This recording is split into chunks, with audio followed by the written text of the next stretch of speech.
Naku, mahal. Nakakatakot pala sa gabi na to pag gabi na. Madaming gumaganang kakaiba. Oo nga eh. Talagang kakaiba kasi yung malaking ibon.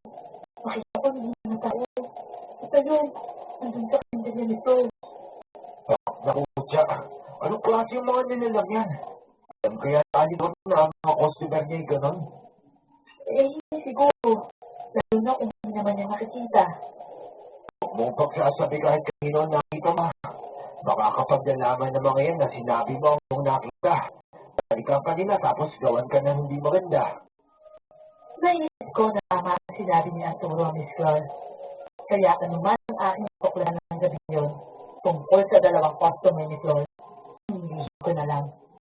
Nang marinig namin ang tilaok ng manok, nagsara na kami ng karinderya. Nagsara na din sina Flor. Sa totoo lang, nadisaya talaga ako sa unang pagbubukas pa lang ng karinderya. Hindi ako nakabenta ng ganda. Inuwi ko ang aking mga nilutong ulam at nilagay sa ref para hindi tuluyang mapanis. Ilang oras lang ako nakatulog at magising alas 10 ng umaga. Babalik ako sa karinderya para maintindihan yung mga ulam. Sayang naman kung tuluyang masisira ang gusto. Tara, mahal. Tulungan na kita. Wala tayong kompetensya sa araw, mahal. Dahil sarado si na Flor. Sigurado makakabenta tayo sa mga dumadaang motorista ngayon. Oo. Sa mahalan pa mag-cooperate. Sa gabi, pabayaan na lang natin sinaaling doon. Sige, subukan natin magtapon ngayon. Muli na kaming nagbalik ni Arturo sa aming pwesto. Binuksan namin ang karinderya. Kaya lang, bihira ang pumaparada ng sasakyan para kumain. Kahit nga maraming dumadaan. Mahal, ano ba to? Hindi na pwedeng ibenta tong ulam eh. Malapit ng mapanis. Oo nga. Sayang naman, no? Hindi na lang natin nabawi ang puhunan. Iparin ko na nga lang muna yung mga karne. Gumawa ka ng ihawan, mahal ha. Magtinda na tayo ng inihaw. Siya, sige. Kung yun na magbenta sa gabi, yun lang gawin natin. Wala namang personalan yun eh. Negosyo lang. Oo, mahal. Kausapin ko na ng si Flor. Inihanda ko na ang mga karne naroon. Habang si Arturo naman ay gumawa ng ihawan. Noon din nakausap si Manong. Oh, kamusta ang tinitira nyo? Mahina nga po, Manong. Mas nahanap ng mga tao yung inihaw na karne. Kaya ng tinda ni Flor? Oo, Manong, ganun na nga.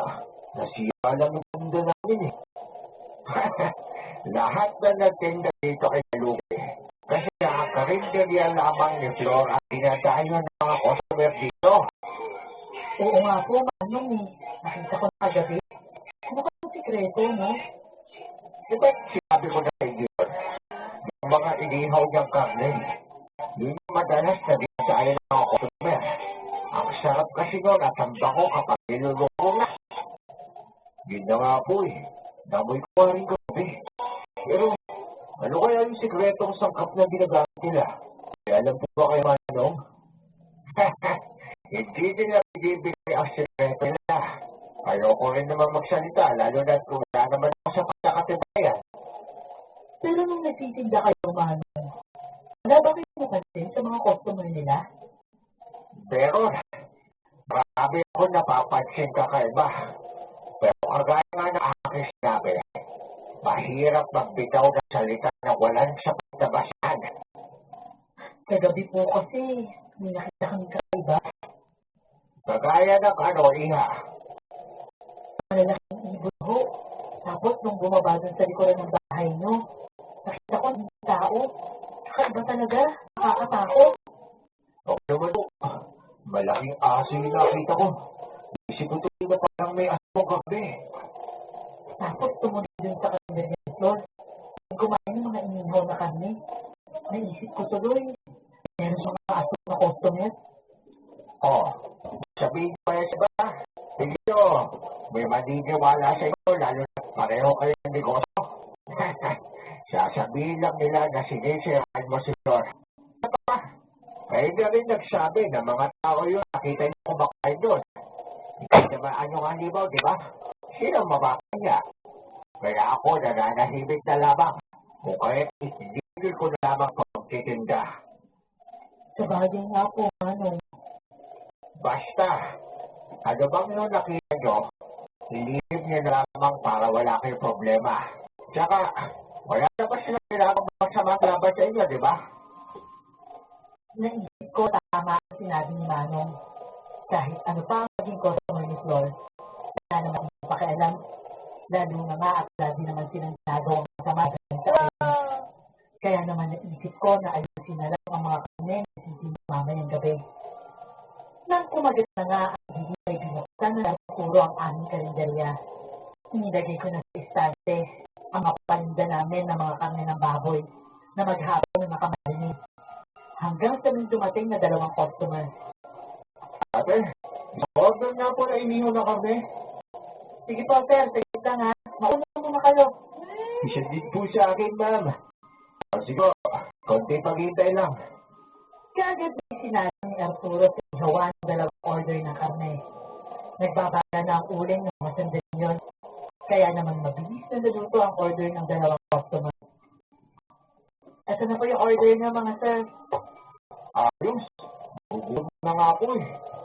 Dayo kaya na nila kagatin para makarating dito. Sige po, kain na kayo. Pwede po namin niya dito. Nagsimula naman kumain ng 2 lalaki. Pero unang kagat pa lang sa karne na hinain ko, nakita ko sa kanilang mukha na hindi sila nasiyahan. Ibinaba nila sa plato ang inihaw na karne. O ate, gusto mong bayad? Tapos na po ba kayong kumain, sir? Hindi naman lang naubos yung order niyo. Oo, pero parang hindi ito hinahanap na dinadali namin eh. Hindi mo ba masarap, sir? Masarap din naman po siya, pero hindi naman yung hinahanap namin. Iniwan ng 2 lalaki yung mga inihaw na karne baboy. Nakita ko na lumapit sila sa karinderya ni Flor. Inihaw na karne din ang in-order nila. At nang maluto yun, nakita ko, nasarap ang 2 lalaki sa inihaw na karne na Flor. Ano ba yung pagkakaiba ng inihaw ni Flor sa atin? Tingnan yung 2 lalaki. Sarap na sarap habang kumakain ng inihaw. Itong niluto mo, ito kagatang ayaw na. Yan nga ang pinagtataka ko. Bakit gano'n? Ano kaibaan yung inihaw nila sa atin? Bakit nila dinalayo? Sa restaurant, sarap na sarap ang mga customer sa mga luto ko.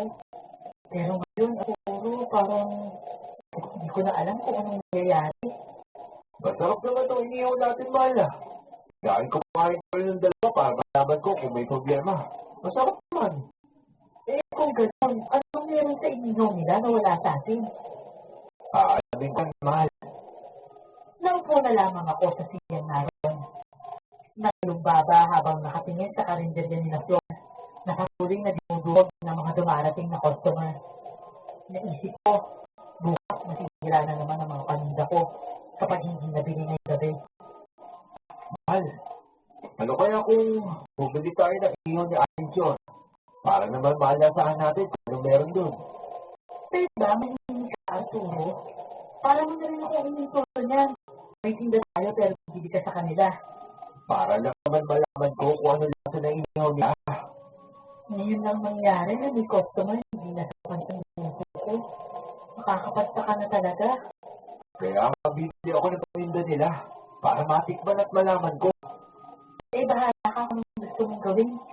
Bumili ka na, tapos umamin na tayo. Wala na akong gano'n magtinda. Noon din ay lumapit si Arturo kay Rolo. Naputuloy ang pag-iihaw ng karne dahil sa dami ng customer. Si Romulo pa ang unang bumati dito. Oh, ano saan pare? Pare, napakabaw ng inihaw mo. Ano ba sikreto at dinadayo kayo ng mga customer? Pagtitimpla lang ng sakapyan, pare. Saka pipili lang di ko na maglakar niya pang ihaw. Sa akin yung kasi customer gabi-gabi. Oo, mga suki kasi namin yung ngayon. Nasarapan kasi sila sa inihaw namin, kaya ayun, gabi-gabi na kami binabalikan. Eh, pare, pwede ba makabili na isang order na matikman mo? Ang bango eh. Walang problema, pare. Kumuha ka na isa at matikman mo. Tapos nandun din yung sauce. Ako, pare,